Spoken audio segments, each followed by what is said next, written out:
Olá pessoal, bom dia, tudo bem com vocês?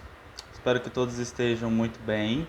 Aqui quem fala é o professor Aislan do Centro Educacional Paideia e hoje a gente vai ver uma revisão, pequena revisão, e como a gente vai resolver a nossa atividade avaliativa remota. Vamos lá? Bom, durante todo esse terceiro bimestre a gente falou sobre a linguagem poética, presente em vários tipos de texto, não é? Lá no começo a gente viu que a linguagem poética é aquela linguagem cheia de subjetividade, é uma linguagem conotativa, não é? A linguagem poética é uma linguagem que busca o embelezamento das palavras, do texto, da fala. Então é uma linguagem onde as palavras não vão ter o seu sentido real muitas vezes. Elas vão adquirir outros sentidos, um sentido mais sentimental, mais emocional, não é? Porque a linguagem poética, através da subjetividade, ela tenta imprimir tudo isso no seu texto. Depois a gente viu a diferença entre o poema e a prosa, no caso o texto em verso e o texto em prosa. Qual é a principal diferença? Bom, os poemas, os textos em verso, como o nome mesmo já diz, primeiro de tudo, eles são escritos em versos. Então a gente vai ter um texto em que cada linha vai conter um verso, e como ele vai priorizar a sonoridade, como ele vai priorizar a rima, o ritmo, ele não vai até, por exemplo, o final da linha. Ele sempre vai cortar, vai começar continuar o texto na linha abaixo. Já o texto em prosa é o texto mais comum, como nós conhecemos, aquele texto que contém os parágrafos, que contém o ponto final, e que o texto, quando termina lá no finalzinho da linha, ele começa de novo lá na linha logo abaixo. Isso quer dizer que é um texto continuado, não é? E nós temos também a prosa poética, que é justamente um texto em formato de prosa, porém utilizando-se da linguagem poética, que nós temos tanto presente aqui no poema. Professor, mas na prosa a gente não tem linguagem poética? A prosa são os textos que nós encontramos nos livros, são os textos que nós encontramos em revistas, são os textos que nós encontramos em artigos, em entrevistas de jornal, em reportagens, notícias e assim vai. Grande parte desses textos em prosa, eles não possuem linguagem poética. Porque, por exemplo, uma notícia de jornal não seria muito interessante se ela fosse escrita com esse tipo de linguagem. Uma vez que a notícia ela tem que ser direta, passar os fatos, passar as informações, não é? Enquanto a linguagem poética ela vai ser mais subjetiva, ela vai ser uma linguagem mais, digamos, enfeitada. Então não seria interessante. Então, para uma prosa possuir linguagem poética, é bem mais comum a gente encontrar na prosa poética, tá bom? Não confundir prosa com prosa poética. A prosa poética é um texto que é escrito em prosa, porém utiliza a linguagem poética. O poema, olha só que interessante, ele possui duas coisas muito interessantes. A sonoridade, que é produzida pelas rimas e pelo ritmo. E ele possui também uma estrutura, que é como ele é colocado, como ele é feito, não é o formato dele. Essa estrutura é colocada em versos, que é cada uma das linhas do poema, e estrofes, que são os conjuntos de versos, não é? Por exemplo, se a gente tiver três ou quatro ou cinco versos reunidos, logo abaixo a gente tem um espaço, aí começa mais uma vez mais um conjunto de versos, a gente tem um poema todo escrito em estrofes, tá bom? Mas professor, todo poema ele vai possuir versos e estrofes? Hoje em dia, pessoal, os poemas já estão bem atualizados, eles estão bem contemporâneos. Então nós temos formas livres de escrever poemas, que não necessariamente vão ser escritos em versos e estrofes. Mas é muito comum que os textos poéticos, escritos como poemas, eles sejam escritos nessa estrutura, tá bom? Utilizando versos e utilizando estrofes. Quanto aos tipos de estrofes, elas vão ser avaliadas de acordo com a quantidade de versos. Por exemplo, se a estrofe possuir apenas um verso, ela vai ser um monóstico. Se possuir dois versos, vai ser um dístico.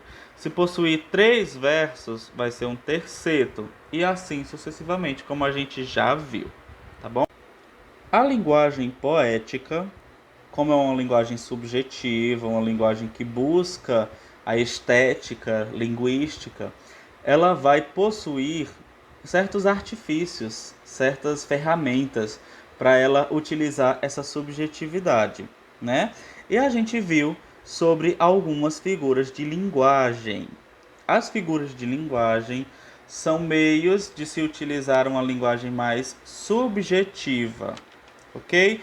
Olha só, a gente viu a comparação, que é quando a gente usa o texto fazendo comparações entre uma coisa e outra.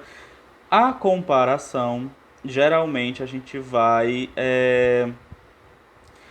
visualizar logo, porque ela vai utilizar, por exemplo, essa conjunção, como o amor é como a aragem que murmura, ou seja, está comparando o amor e a aragem. Estão vendo essa comparação? A metáfora é um tipo de comparação, mas aqui ó, é uma comparação oculta, não é? Meu coração é um pórtico partido. O meu coração é um barco naufragando. O meu amor está escuro como a noite que não tem luar. Olha só, estou comparando o meu coração, estou comparando o meu amor com a noite, não é? Mas eu não estou fazendo isso tão diretamente. Eu estou fazendo isso de uma forma mais subjetiva. O meu coração é uma noite escura. Estou dizendo que o meu coração é misterioso. O meu coração pode ser solitário, pode ser vazio, frio, não é? Tudo isso a gente percebe justamente com essa comparação subjetiva que se faz. O meu coração é uma noite escura, né? A metonímia é uma substituição de um termo por outro com o qual mantém relação de sentido ou semelhança. A parte pelo todo, por exemplo, não tinha teto para morar. Quando a gente diz teto, é porque a gente quer dizer a casa, não tinha uma casa para morar. Só que ao invés de dizer a casa toda, a gente diz apenas uma parte, o teto. Eu também posso dizer a perna da cadeira. Eu também posso dizer como metonímia um copo d'água. Eu posso utilizar, por exemplo, a substituição do nome do autor, aliás, do nome da obra pelo nome do autor. Você por acaso já leu J.K. Rowling? Olha, eu estou perguntando se você leu Harry Potter. Mas eu estou utilizando o nome da autora para isso, ou seja, eu estou fazendo uma metonímia.